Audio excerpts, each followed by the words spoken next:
Fox Valley Technical College hopes to add more than 400 students for its innovative training program during the next 2 years. The students will be people who've struggled through the pandemic.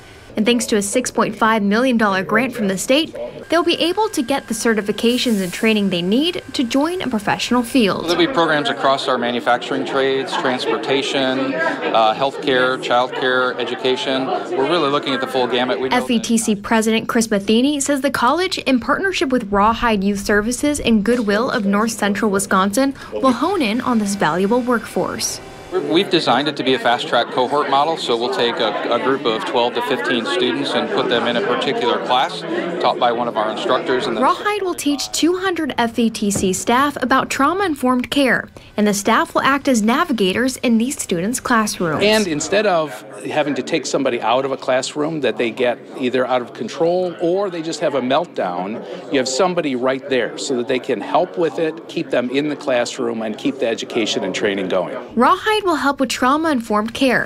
FVTC will take care of the skills training, and Goodwill will provide on-the-job support for trainees. President and CEO Alan Lauk says mental health has stopped many people from getting and keeping a job. So this will be helping them stay into both their education and job training all the way through employment. Everywhere we go, employers are asking us to help tap into high potential folks who just may need job skills and the additional support in order to help deliver the skilled workforce to our regional employers. And so the organizations say they hope this program, with help from the grant, can reverse some mental health challenges and get people back on track to a successful career. Gabriela Primus, Fox 11 News.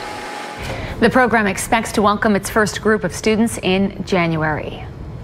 During Evers' announcement, the state awarded $3.2 million to Wapaka County's Economic Development Association as well. It's going to be using that money to support a transportation program. It'll provide around-the-clock service, giving rides to and from work. This meeting started more than 3 hours ago, and we still aren't to this topic yet. Now, tonight's vote comes after the city accepted outside money and services for the 2020 elections, and accepting that help has brought on ongoing challenges and criticism. Tonight, we have balanced coverage of the potential policy changes.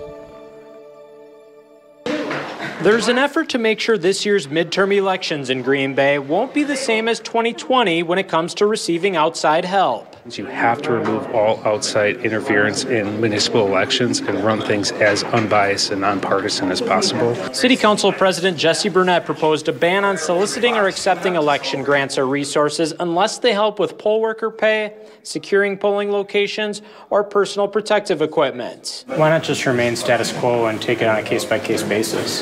That's something that was proposed, but again, it's restoring trust of voters. I think there are a lot of people throughout the city on both sides that see the political process that has occurred, and if we can put something in place or remove all doubt that city staff will not solicit or accept any grant dollars, that will go a long way in restoring trust. Election trust with who? Who's not trusting the election? Who are they talking about? That's who I want to know. The people who are saying the election was stolen? And you're going to tell me that's going to make a difference with them? No. Alderperson Randy Scannell says the policy change likely won't matter much because 2020's grant was for the pandemic, and outside help won't be necessary this year. I think it's dumb.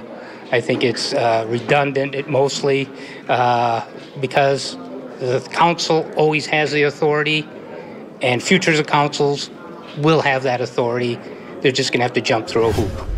On the deck of a 40 by 80 foot steel barge, Kurt Rice uses a deliberate approach to maneuver this excavator into place. For the past week, he's been scooping mud and muck from the bottom of the harbor entrance from Lake Michigan. There were places where it was only 3 feet deep. We're trying to get it down to 5.5, 6 feet deep. Mike Carr says his company, Death's Door Marine, is doing the work. In this case, we were dredging inside a hoop arrangement where it's containing all the silts and everything. We take the material and put it on the deck of the barge.